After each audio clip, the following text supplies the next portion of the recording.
નમસ્કાર મિત્રો, ચેનલમાં આપ સૌનું હાર્દિક સ્વાગત છે।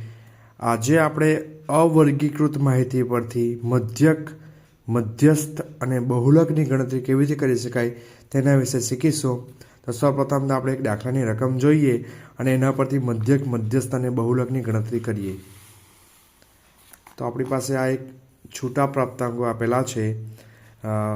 જોઈને કહી શકાય કે પ્રાપ્તાંકો કેવા છે? અવર્ગીકૃત છે, છૂટા પ્રકારના છે અને એમાં આપણે શોધવાનું છે એક્સ બાર, એમ અને ઝેડ।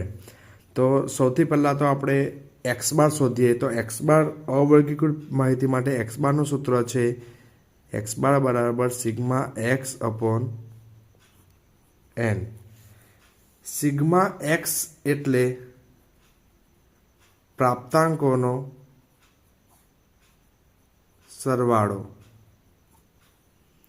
અને એન એટલે પ્રાપ્તાંકોની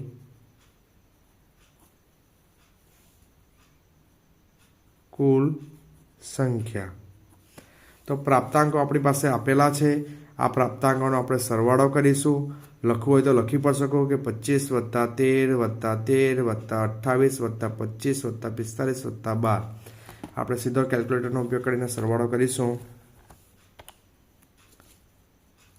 25 + 13 + 13 + 28 + 35 + 45 + 12 સરવાળો થશે 171। તો આપણે અહીં લખી દઈશું 171। એન આપણો ગણીએ તો હદથી ગણીશું 1 2 3 4 5 6 7।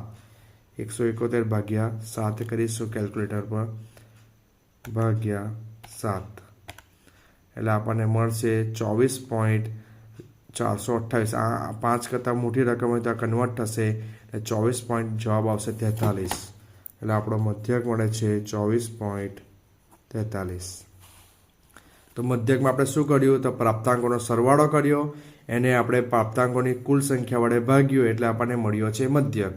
મધ્યસ્થ ગણીએ તો મધ્યસ્થ ગણવો હોય તો સૌપ્રથમ તો પ્રાપ્તાંકોને ચડતા અથવા તો ઉતરતા ક્રમમાં ગોઠવવા પડે।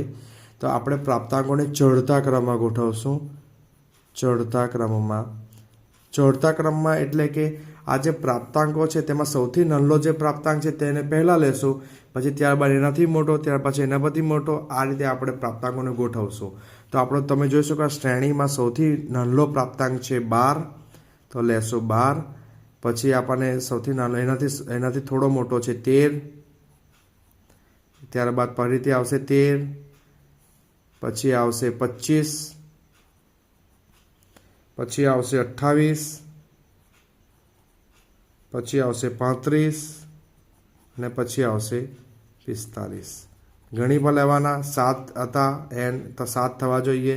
1 2 3 4 5 6 7। ઓકે, પ્રાપ્તાંકોને ચડતા ક્રમમાં ગોઠવી ગયા બાદ મધ્યસ્થનું સૂત્ર લખીશું એમ બરાબર n+1/2 મૂ અવલોકન। તો એન આપણા કેટલા છે? તો એન આપણા જોશું તો આપણે એન આગળ બી ગણેલા હતા કે 7 હતા। ફરીથી ગણવાય તો ગણી શકો 1 2 3 4 5 6 7।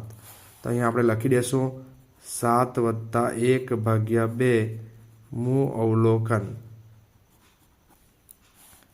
તો 7 + 1 કરીશું એટલે કે 8/2 મૂ અવલોકન। તો 8/2 કરીશું એટલે આપણને મળશે 4, ચોથું અવલોકન।